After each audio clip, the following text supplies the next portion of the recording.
ભાવનગર જિલ્લાના મહુવા પોલીસ સ્ટેશનમાં વર્ષ 2022માં નોંધાયેલ કેસ મહુવા ચોથા એડી સેશન જજ તથા એફટીઆરસી કોર્ટમાં ચાલી જતા આરોપીને 20 વર્ષની સખત કેદની સજા તથા રૂપિયા 4 લાખનું વળતર ચૂકવવાનો હુકમ કરાયો છે. મહુવાના સથરા ગામે પ્લોટ વિસ્તારમાં રહેતા અને હીરા ઘસવાનું કામ કરતા રત્ન કલાકાર આરોપી બુદા ઉર્ફે હકાભાઈ પુનાભાઈ ભીલે ગત 3 વર્ષ અગાઉ એક 16 વર્ષીય સગીરાને બદકામ કરવાના ઈરાદે ઘરેથી ભગાડી ગયો હતો અને ત્યારબાદ અમદાવાદના ઉબરથલ ગામે એક હોટલમાં લઈ જઈ સગીરાની મરજી વિરુદ્ધ અવારનવાર દુષ્કર્મ આચર્યું હતું કે જે મામલે સગીરાએ આરોપી બુધા ભીલ વિરુદ્ધ પોલીસ ફરિયાદ નોંધાવી હતી કે જે અંગેનો કેસ મહુવા ડિસ્ટ્રિક્ટ કોર્ટ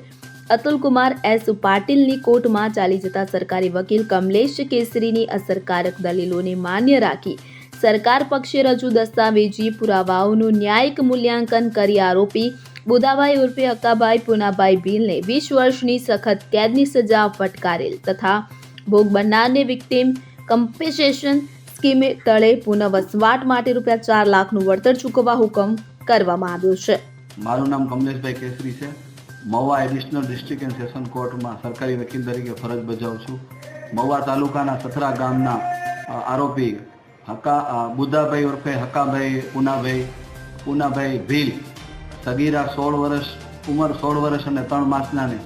આજથી 2.5 વર્ષ પહેલાં લલચાવી ફોસલાવીને બદકામ કરવાના ઈરાદાથી અમદાવાદના કુબરથલ ગામમાં લઈ જઈને અવારનવાર દુષ્કર્મ આચરેલ જે ગુના અંગેની ફરિયાદ મહુવા પોલીસ સ્ટેશનમાં નોંધાયેલ હતી. જે ગુના તળે આજરોજ પાટીલ સાહેબની કોર્ટમાં આ કેસ ચાલી જતા નામદાર એડિશનલ ડિસ્ટ્રિક્ટ એન્ડ સેશન જજ એસ પાટીલ સાહેબે સમગ્ર પુરાવાને સરકારી તરફથી પુરાવા રજૂ કરવામાં આવેલ તેને સરકારે સ્પષ્ટપણે સાબિત કરેલ હોય જેને માનીને આ કામના આરોપીને 20 વર્ષની સખત કેદની સજા તથા વિક્ટિમ કમ્પેન્સેશન સ્કીમ તળે ભોગ બનનારને રૂપિયા 4 લાખનું વળતર આપવાનો હુકમ કર્યો છે.